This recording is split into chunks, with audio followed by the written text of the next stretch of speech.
Hello friends, this is Dr. Jimmy again.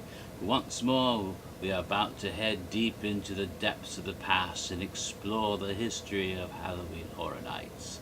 Specifically the year 2008 when we had Halloween Horror Nights 18 Reflections of Fear.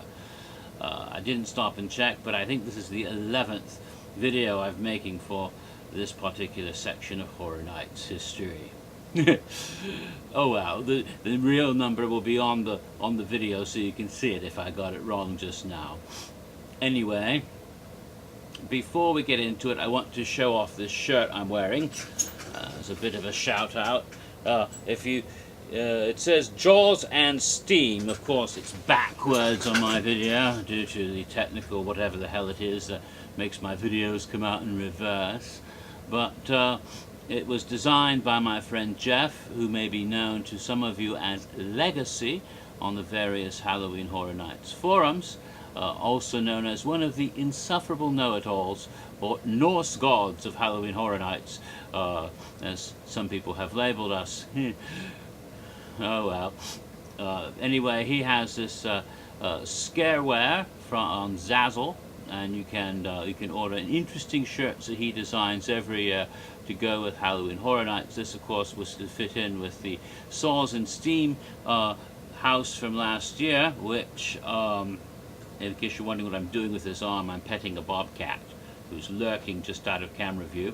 But the Saws and Steam house of course was set in the Jaws queue, and so a lot of people in that house dubbed it Jaws and Steam, and that's what this shirt refers, a steampunk shark. It makes it even more collectible now that the Jaws queue is gone. Alright, let's get on with it. We've covered all the houses for 2008, and now at last we can get into the scare zones. And as I had briefly said, the scare zones last year were indeed, not last year but 4 years ago, 2008, those scare zones were landmark scare zones. They really raised the, oh, a little bit of Bob ear, and she's licking something, huh? Weird cat. Cats like to lick things. Anyway, raised the bar for scare zones forever afterward. There were magnificent set pieces, and it raised the whole art of scare zone to a higher level than had ever been seen before. There were more scare zones than ever before. There were 6 official scare zones that year, and now that I've gone, this time I've decided to use notes instead of trying to do this without notes like I used. So it'll be better, but this, going back and checking, I found indeed there were 3 unofficial scare zones. That is, they weren't in the brochures, they weren't marked on the maps, but they were there nevertheless. So really there were more like 9 scare zones. A word about scare zones, we call them scare zones, they're marked in the brochure as scare zones, but at Universal behind the scenes, sometimes they refer to collectively what's going on as streets, you see. So that would include not just the official scare zones, but the unofficial ones, and of course little bits of street entertainment like the Rat Lady, who has been seen every year at Halloween Horror Nights since Fright Nights in '91, although back then she was in a house, but most of the time in the streets, and is part of what they call collectively as streets. So that gives you something, I hope, to think about in relation to something I've said recently. I don't know, but anyway, yes, so there were, it's quite amazing then. And so there were, as I said, 6 scare zones and 3 unofficial scare zones plus a Rat Lady in 2008, just as just as this year there will be 6 official scare zones and 2 unofficial scare zones plus a Rat Lady. And ooh, did I just give something away? Ooh, oh well. not to oh dear. Anyway, but as far as this year is concerned, I think it'll be quite amazing. Perhaps not the elaborate set pieces that we were used to from 2008 onwards, but nevertheless very intense and provocative scare zones nevertheless, that I'm sure will have people talking for quite some time. Yes, I imagine that certain guests, well, most of us guests actually, will be running around like maniacs to follow our favorite scare zone.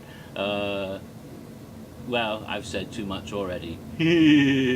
Let's just go on and get back to Horror Nights history. Yes, the scare zones that year were quite spectacular. Let's start off then with the first one, Path of the Wicked. Located on Plaza of the Stars, if you enter and go straight out towards New York, this is the first one you would really sort of encounter. You might see something else before you get there, but this was the first big scare zone.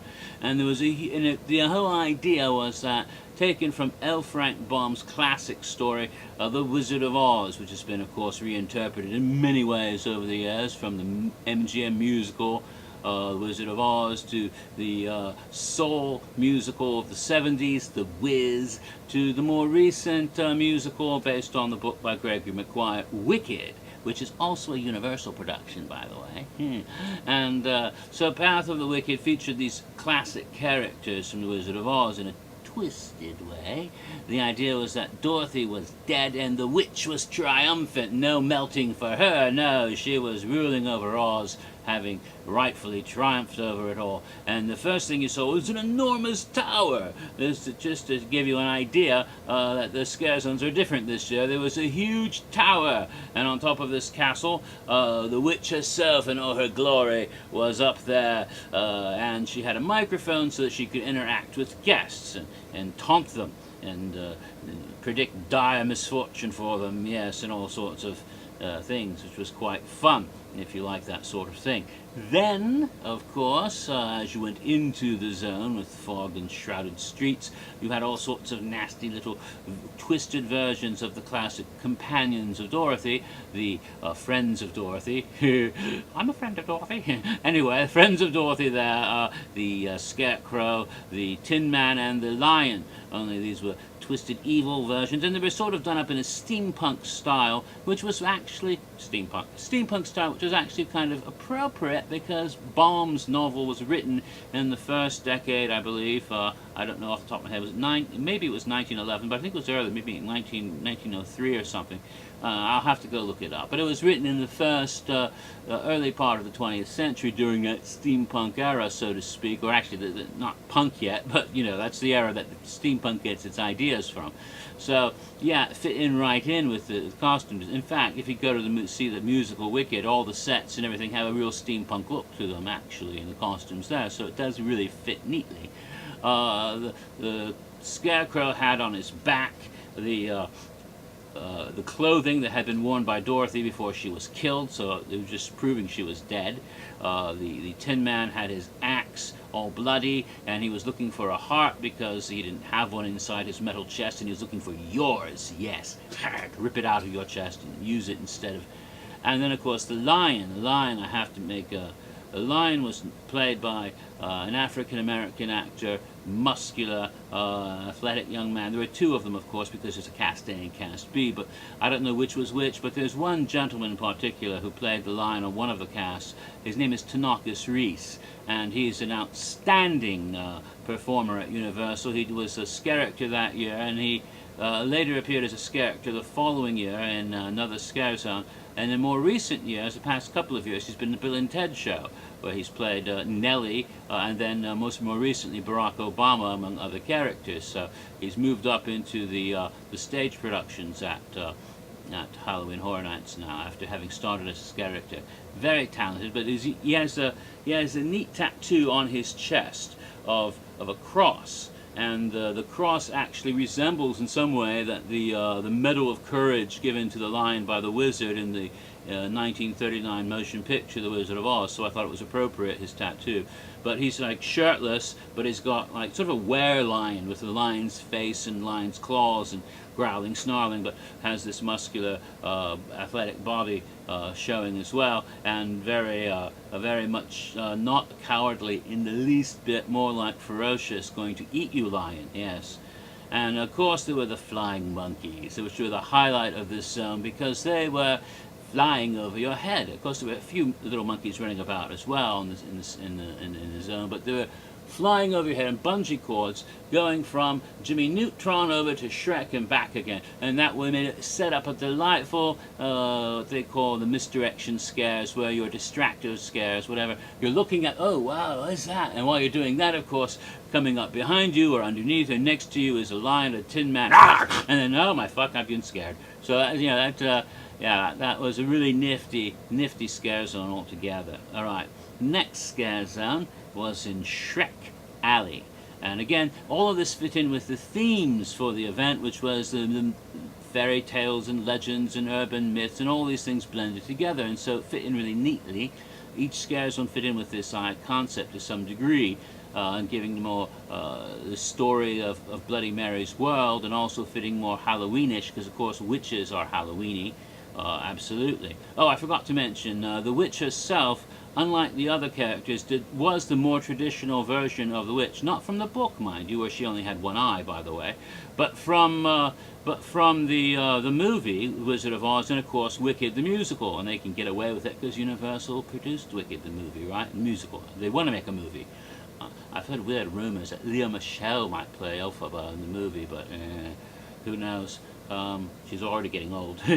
but the witch in question, though, was the black dress and the hat and the broomstick and the green face, just like you've always known the Wicked Witch since the movie. And the more common, so no one could mistake it for anybody else. And I think it had something to do with the fact that, because they owned the play Wicked, the musical Wicked, Universal's able to use that image, and also Path of the Wicked, someday they will make the movie, I don't know. But getting on to the next scare zone, American Gothic is in Shrek Alley. And this goes back to all sorts of tales, American particular tales, and urban stories and ghost stories. And the highlight, the stars of that zone were actually the Headless Horseman from Washington Irving's classic tale, The Legend of Sleepy Hollow, and of course Lizzie Borden, the historical figure who became an urban myth, larger than life, as she was the murderess who supposedly murdered her parents with an axe. Hack, hack, hack. And so they were featured prominently in a sort of little structures were here and there to give sort of colonial, old-fashioned, sort of like Liberty Square at Disney, but creepier. So it had a little bit of that look to it. And there are other characters as well, including Civil War ghosts, I guess, dead soldiers who had fought on either side of the Civil War, Johnny Reb, Yankee, Bob, or whatever. I don't know what they call the, Union Bill. I don't know what they call it. But anyway, they're fighting each other, shooting at each other, and they're like fighting forever the war that they died in. Concept, which is kind of creepy when you think about it. But Lizzie Borden's an interesting character because she was probably innocent. There's been a lot of weird things and inconsistencies in that story. It may have been her sister who did the murders. It may have been a fellow who had been fired by her father, who was a coffin maker, by the way, among other things. Interesting thing there. Creepy little fact. And because of that, there was a clue there for Legendary Truth, which popped up there at one point. We'll get to the Legendary Truth thing in a later video, but that was included in that scare zone. But Lizzie, although she was tried in a huge trial, this was in Falls River, I think in upstate New York or somewhere. I may be off on my exact location. I'll have to go look it up. Falls River was the name of the town, though. And you can go to the very house where she once lived, which is now a bed and breakfast. You can actually sleep in the murder room. Oh, I'm sleeping here while a woman was hacked to death with an axe. How fun. You can, but during the trial, she was actually acquitted. There were too many weird inconsistencies. They couldn't find her guilty. Many people thought she was guilty anyway, and she got away with murder. And children, to the rest of her life, when children saw her in the streets, they would chant this little rhyme that they made up to this tune of Ta-ra-ra boom dear. It went, Lizzie Borden took an axe and gave her mother 40 whacks. When she saw what she had done, she gave her father 41. Creepy little song. Inaccurate. I think it was more or less whacks with the axe than the numbers in the song, but it made for a good song. And it really wasn't her mother, it was her stepmother, by the way. Anyway, enough of that. historical punditry and pedantry, and let's get back to the scare zone. Nifty little scare zone, kind of creepy. Not the best one of the year, though, but it was nifty. Now let's go to Asylum in Wonderland. Again, fairy tales twisted. This one took the classic tale of Alice in Wonderland through the looking glass. Ooh, reflections, Mia's theme continuing. And turned it upside down, which is kind of interesting because Wonderland's already upside down, but it's even more upside down. It's Looney Bin Wonderland. They're all quite mad here, just like the cat said. Now they're even madder than they were before. Well, the first thing you saw if you go into the zone from the front. Oh, I'm already past 15 minutes. I'll have to continue Asylum next time.